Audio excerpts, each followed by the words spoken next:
Oke guys, jadi selamat sore. Ini pukul jam 4 ya, gue udah mau pulang nih bro. Nah tapi sebelum gue pulang kita ngegibah dulu gitu. Jadi ngegibah apa nih teman-teman hari ini? Ini perkenalkan dulu. Nah silakan Pak, ini CEO-nya dari Griamu.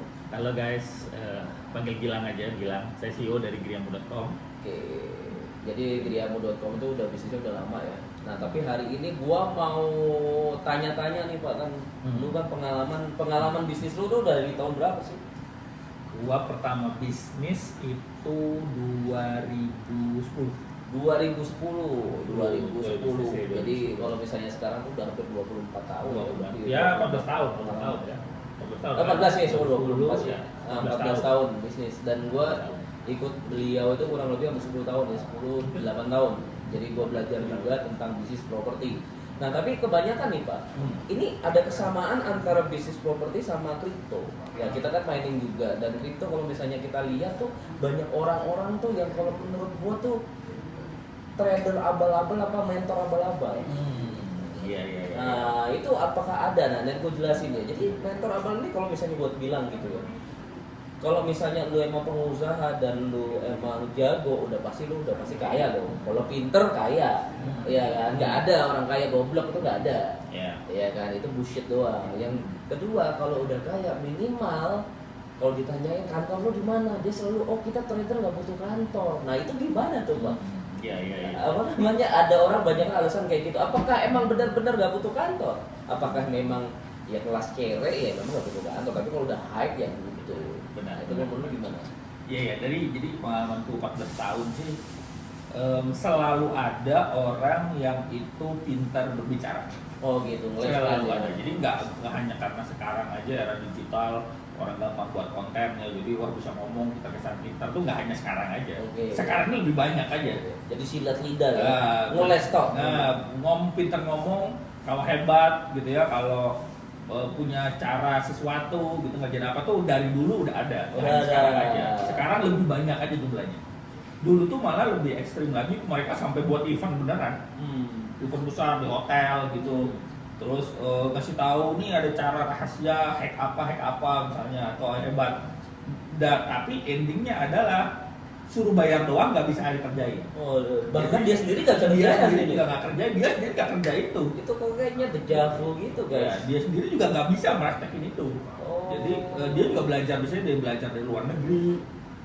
Penjual ludah dong begitu. Nah, dia jual lagi dari dia juga ikut seminar di luar negeri, dia jual lagi di sini. Oh berarti tuh ada kayak orang tuh nyontek teknikal luar negeri terus dijual lagi di sini. Betul, banyak udah dari dulu itu. Udah dari walaupun sebelum era digital kayak sekarang, sebelum ada media sosial gitu. Itu udah ada kayak gitu. Nah, itu gimana sih? Sebenarnya trader tuh butuh kantor apa enggak?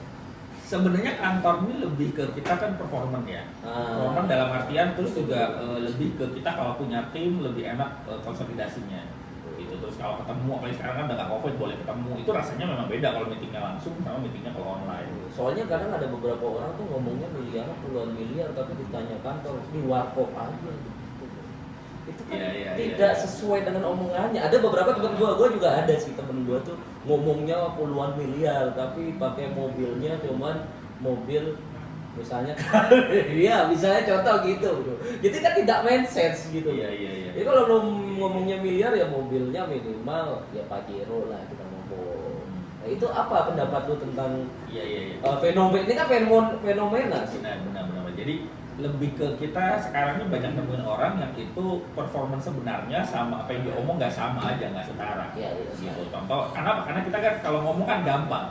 Apalagi di media sosial kan orang nggak tahu belakangnya seperti apa. Ngomongnya pokoknya hebat aja, miliar apa, tapi ternyata real life-nya itu nggak setara. Akhirnya jomplang tadi, akhirnya cari alasan lain untuk agar kira seolah-olah sederhana gitu. Jadi beda nih, sederhana sama miskin beda. Gitu ya. Jadi bedain antara memang kita mampu, kita mencoba sederhana, atau antara nggak mampu dan itu miskin gitu. Itu tuh beda. Berarti sederhananya ya dia nggak mampu aja punya kantor. Iya, jadi kayak gitu. Jadi pertama nggak mampu, yang kedua juga nggak sanggup untuk maintainnya. Kadang kita ketemu orang-orang ya kayak kemarin kita ketemu investor dan lain-lain. Ya kadang kalau dulu kita kan di rumah Pak. Ya kan lu tahu sendiri kita di rumah ketemu menantu aja.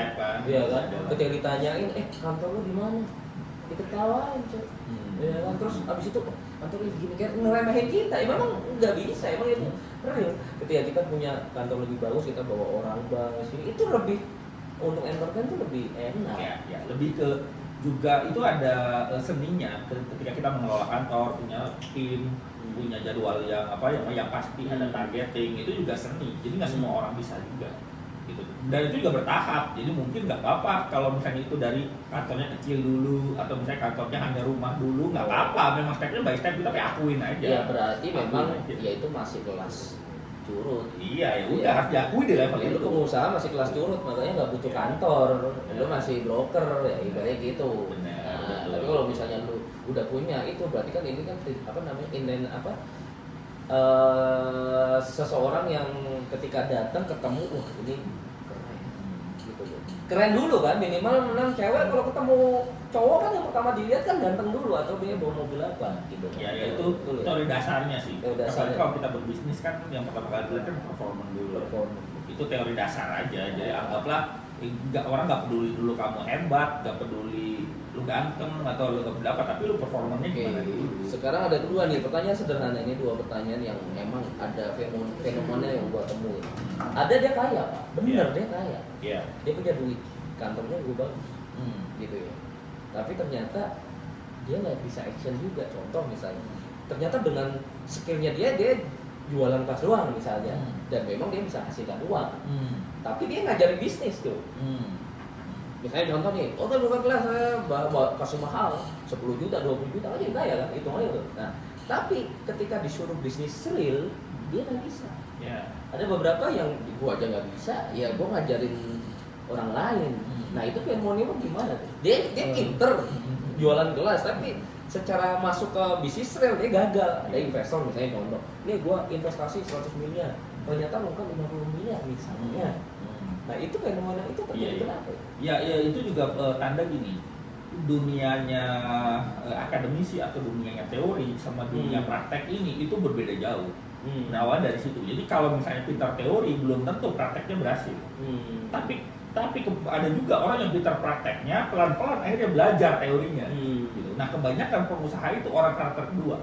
Jadi kerjain dulu, gitu. Kerjain dulu, susah dulu akhirnya belajar pelan-pelan teorinya baru ikutin. Tapi kalau itu teori dulu nggak praktek atau teorinya berhasil, masternya ini jago teori doang. Teori belum tentu 100% berhasil di prakteknya.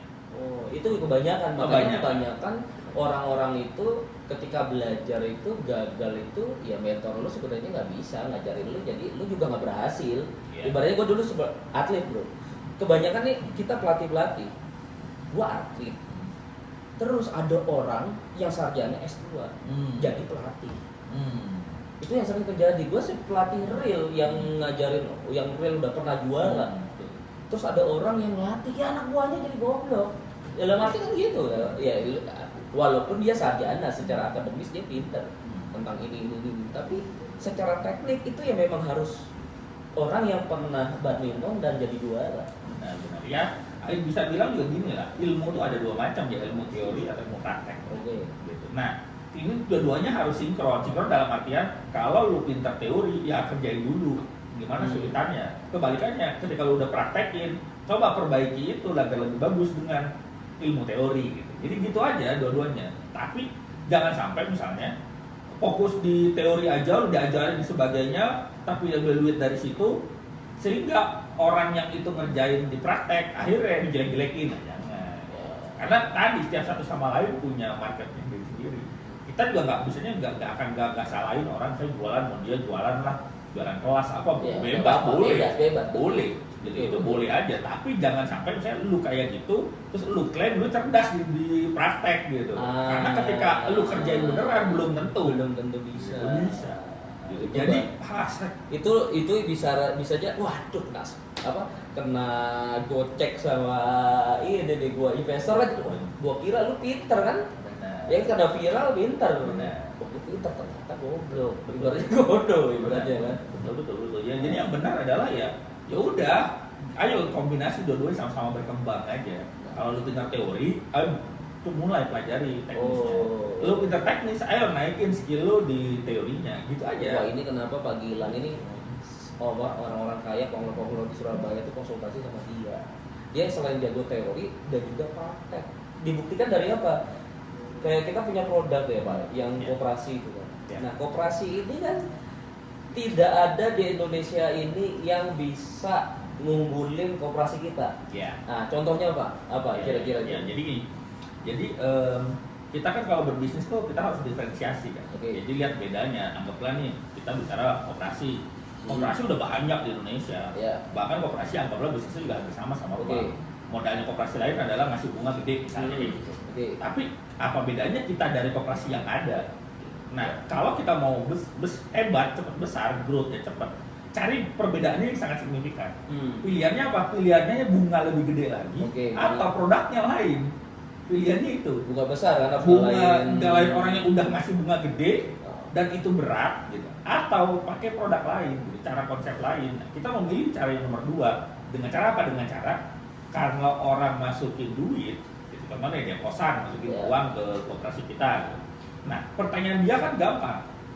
Gua dapat berapa profitnya? Sama ini seberapa aman? Pertanyaan dia cuma 2 doang. Nah, kebanyakan kan ada koperasi yang scam. Nah, itu kan orangnya kepercayaannya kan kurang tuh, Pak. Betul. Itu kita terinspirasi dari situ. Jadi banyak itu kayak investasi bodong, kemudian trading, koperasi-koperasi kayak Indosuria yang tutup, gitu banyak. Nah, dari situ akhirnya produk yang kita ciptain harus berbeda dari itu. Makanya akhirnya kita buat produk yang itu orang deposito di kita, tapi kita kasih jaminan aset. Nah, itu yang kalian harus tahu tuh. Jadi kasih jaminan ya kan. Nah, kita jaminan dan jaminannya pun aset. Kalau bank itu aset itu berupa aset itu berupa properti ya, properti kayak rumah, ruko, kayak gitu. Nah, kalau bank itu jaminannya adalah LPS, jadi dijamin sama lembaga namanya LPS, ini asuransinya bank.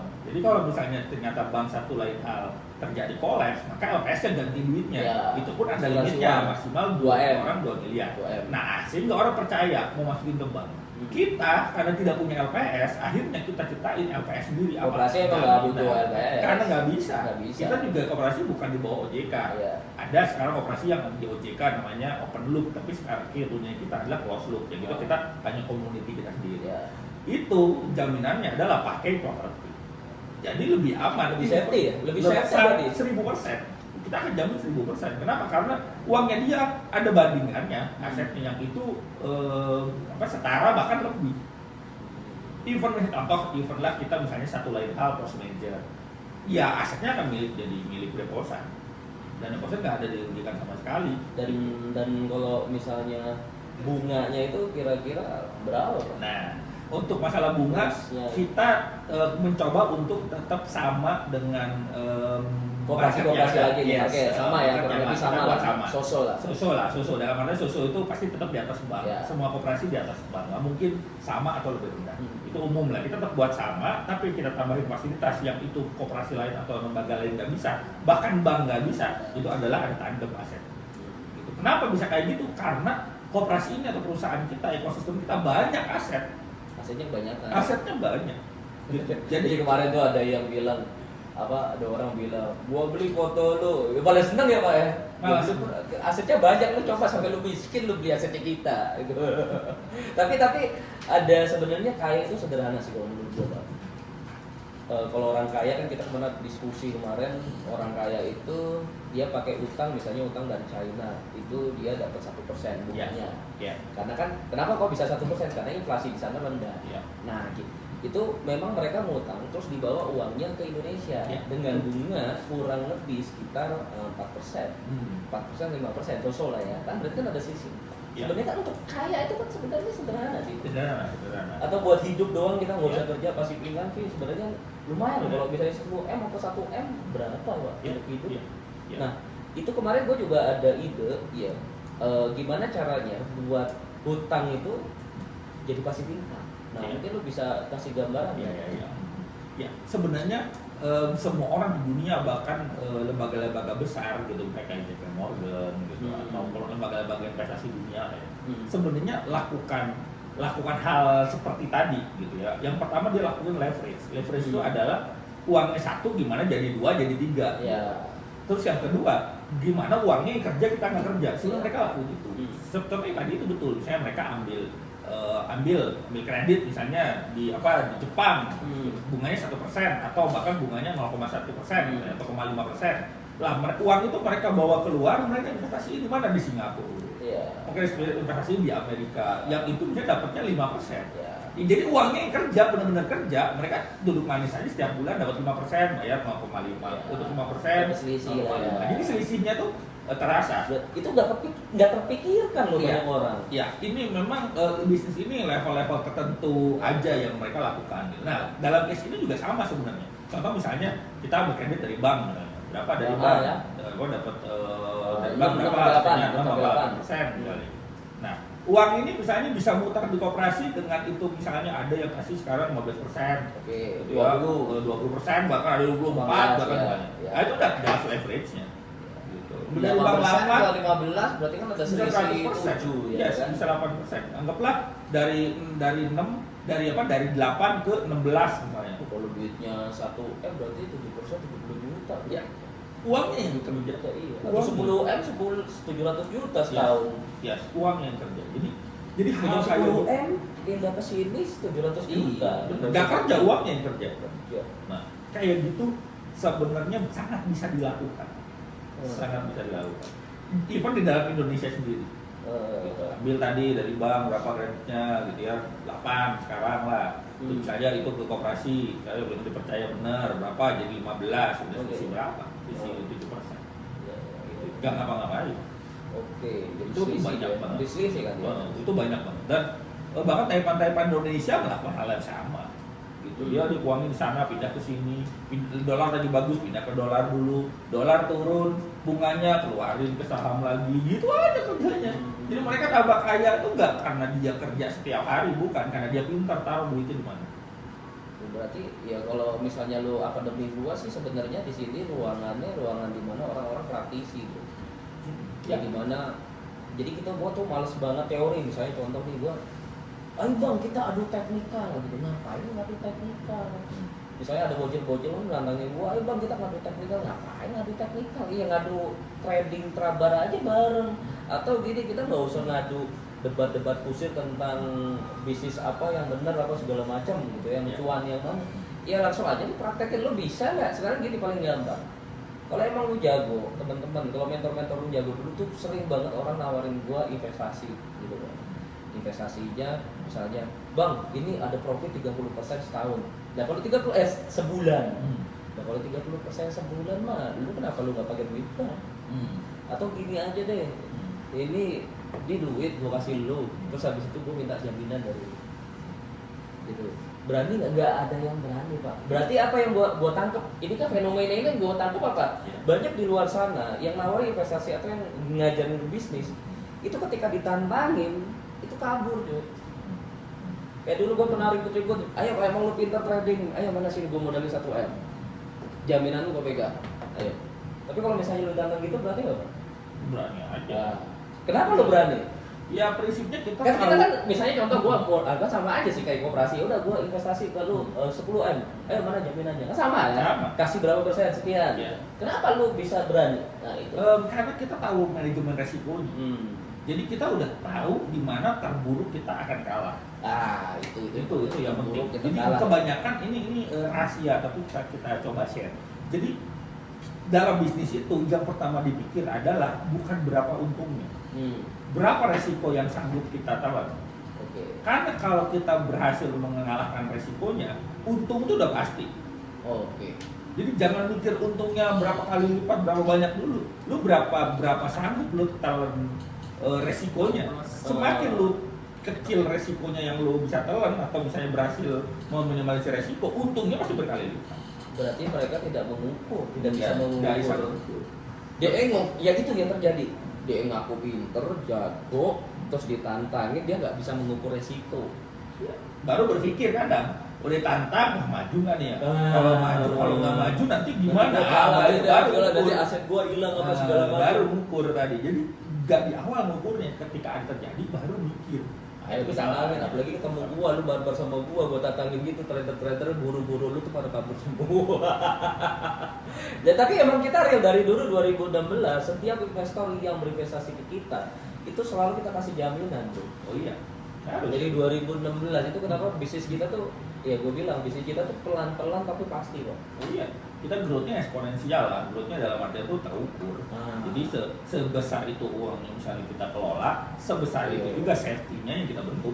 Nah sekarang terakhir nih, lu kan udah tahu nih, ini isi kepalanya nih banyak guys. Ini lu kalau belajar, lu bisa pusing udah pasti. Gak mampu, lu gak mampu. Nah sekarang terakhir nih Pak. By the way, kita nih mau buat kantor khusus priority investor. Ya. Nah itu gimana tuh? Iya. Kantor baru atau gimana tuh? Ya, oke. Jadi Khusus prioritas ya? Nah, jadi konsepnya bisnis kita kan setiap itu bisnis tertentu kita pasti akan ada tim sama kantor sendiri. Fungsinya agar lebih fokus aja targetingnya. Nah kebetulan nih karena kita kan yang produknya lagi hype nih, banyak gitu orang wah yang tanya-tanya banyak, gitu yang minta ngajak meeting kita banyak, gitu. Ini kan baru nih koperasi konsepnya bisa kasih jaminan properti ini kan baru nih, banyak banget. Semua kalangan ingin kita datang lah gitu sama kita, makanya kita bangun satu lagi kantor khusus yang itu view-nya kita pilih yang paling bagus. Kayak hotel katanya. Ya, view-nya kita buat kayak lounge prioritas gampang gitu. Nanti ada sofa-sofanya, nanti ada apa? Ada makanan gitu ya, free flow macam-macam. Itu lu khusus ketemu dia tuh di situ nanti. Atau panggilan di situ. Kita bahkan beli khusus tempat itu. Gitu ya, kita beli khusus terus itu enggak kayak apa enggak sewa, Pak. Ada. Katanya kan ditijit sewa soalnya. Ada khusus yang itu kita investasi. Kita investasi, kalau yang itu hanya operasional kecil-kecil kita ada yang sewa, tapi khusus itu permanen kita harus punya sendiri. Nah, dan nanti juga karena itu tempat kita settingin, kita lagi bangun sekarang, interior lagi dibangun khusus untuk orang-orang investor kita yang itu memang udah existing atau akan, nanti kita dapat fasilitas. Nah kenapa lu kepengen buat kantor lagi? Apa enggak BIP-nya kapan? Apa mikirin balik modalnya kapan gitu? Apa target lu ke depan gimana nih? Ya, omset berapa? Ya justru karena kita tadi udah mengukur resiko dari awal, jadi BEP itu sudah ada di dalam muatannya. Bahkan case-nya kita BEP itu adalah sebanyak uang masuk, itulah BEP. Targetnya berapa lu? Target kita sebenarnya kalau berhasil benar-benar terkejar sesuai kejar 1 triliun harus kita kejar. Harus kita kejar dulu. Karena uang masuk sama uang keluar aja harus sampai nilai itu harus di tahun ini kita bisa menilai segitu. Gitu. Makanya benar-benar kita fokusin untuk ngelayaninnya lebih bagus, kemudian juga ekosistem bisnisnya dibuat bagus, asetnya kita tambah terus, kita beli terus. Bahkan kita sekarang mungkin di bulan-bulan depan kita udah mulai create project baru. Jadi kita biasanya kita beli yang itu secondary, kita beli sekarang kita mau create sendiri itu perumahan yang itu isinya adalah untuk investor-investor kita sendiri. Jadi kita bangun, kita bangun semua masal, setiap investor punya satu. Gitu. Jadi nggak bingung lagi kurang karena uang udah ada, mana ya beli aset mana ya gitu, nggak bingung lagi. Gitu. Kalau biasanya kan kita cari secondary kan negosiasi. Kalau sekarang kita bangun satu kawasan, kita bangun masal semua, per investor yang masuk udah ada langsung unitnya di nomor mana. Dan semuanya langsung dapat rumah baru, sertifikat baru. By the way nih, terakhir lagi nih. Ada nggak beberapa produk yang khusus investor baru itu dia test drive dulu misalnya, mungkin ada yang 1 bulan lah, itu test drive itu ada nggak? Ada. Jadi di program deposito kita itu tenornya 1, 6, 12, 36 sampai 60. Jadi orang-orang yang nggak percaya mungkin tes dulu. Iya, tes dulu 1 bulan dulu aja. Justru untuk yang pertama kali masuk nggak kenal kita, pengen kita kenal dulu, ambil program 1 bulan aja. Memang ada minimal berapa minimal kalau yang itu ada asetnya mungkin sekitar 200 sampai 300 juta. Oke, itu pegang aset ya, jaminan aset gitu. Nilai asetnya minimal 100%. Jadi pas rata-rata lebih. Jadi kalau contoh uang kalian misalnya 200 juta gitu, berarti asetnya nilai 250 juta. Jadi lebih safety lah. Jadi pegang lebih banyak lebih besar nilainya daripada uang yang di stok. Jadi intinya dari pembicaraan ini berarti ngapain capek-capek kita pakai sewa renovasi kantor, punya kantor bagus itu kan nggak butuh kantor aslinya. Kita nggak butuh kantor dong, tapi kalau nggak ada kantor mana ada yang mau investasi miliaran ya? Iya, itu bagian dari cost yang harus kita lakukan agar orang lebih percaya. Sebenarnya kalau benar sih orang netizen tuh ngomong kalau legal itu ya koperasi doang cukup, nggak butuh kantor. Tapi ketika investor datang, kantornya mana? Di rumah doang. Iya nggak jadi invest ya. Dan benar. Jadi percuma kita mau ngomong ratusan miliar, triliun, percuma, bullshit kalau misalnya kita nggak punya well team sama kantor yang proper. Jadi penting ya Pak. Sangat tuh. Nah berarti buat netizen yang bilang apa namanya kantor kalau nggak penting buat pengusaha atau trader, coba lu bertobat aja ya. Oke guys, thank you Pak Gilang udah meluangkan waktu untuk kita. Habis ini gue juga mau pulang nih, ya kan. Terima kasih teman-teman. Nanti kalau misalnya teman-teman mau tanya jawab, nanti kita ada sesi tanya jawab ya Pak. Jadi ada beberapa pertanyaan, nanti kita next minggu depan buat video lagi buat kalian. Nanti jawab pertanyaan-pertanyaan yang menurut kalian tuh lebih kritis lagi tentang bisnis kita atau investasi kita. Oke, thank you. Assalamualaikum warahmatullahi wabarakatuh. Salam sejahtera buat kalian semua ya. Thank you guys. Thank you.